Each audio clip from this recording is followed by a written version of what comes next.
The Sensational 7 Countdown, sponsored by Sleep Tight, better bed, less money. Number 7.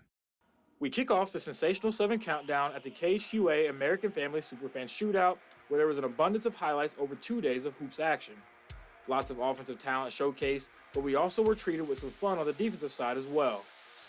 The Clopton Hawks were in the battle early against the Liberty Eagles, but Cash Evans would flip the script and set the tone.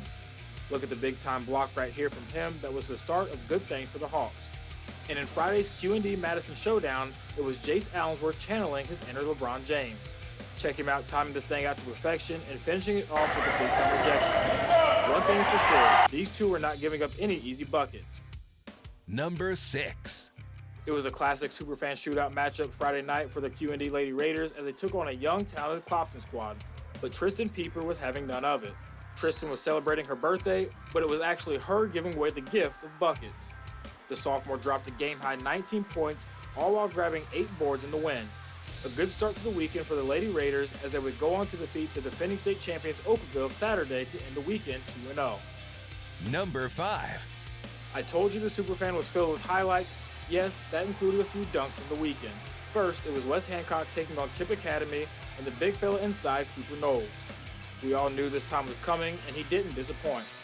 Off the Gavin Grotehouse dime, Knowles works a little drop step and finishes with a two-hand flush. But we weren't done with the fun just yet.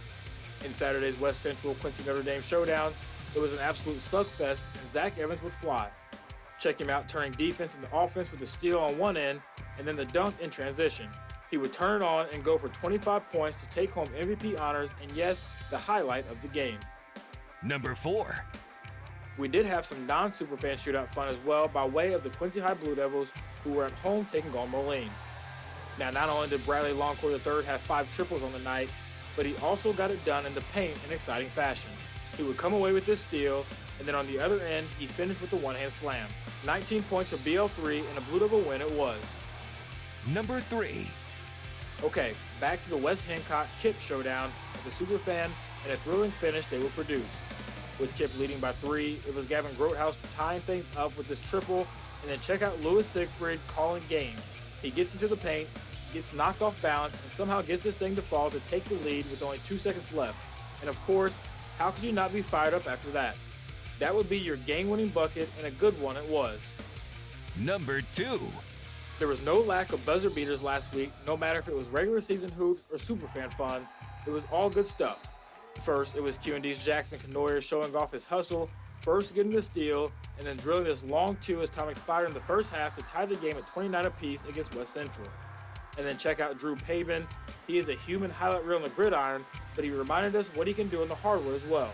He showed off that speed getting down the floor, and then the moves to go right through the defense and get the fall-away jumper off, and yes, that was cash to beat the horn. A loss for the Panthers, but what an incredible sequence for Pabin right there. Number 1. But the top spot this week comes from the showdown between Monroe City and Route Catholic. This was another back-and-forth battle at the pit where neither team would give much cushion.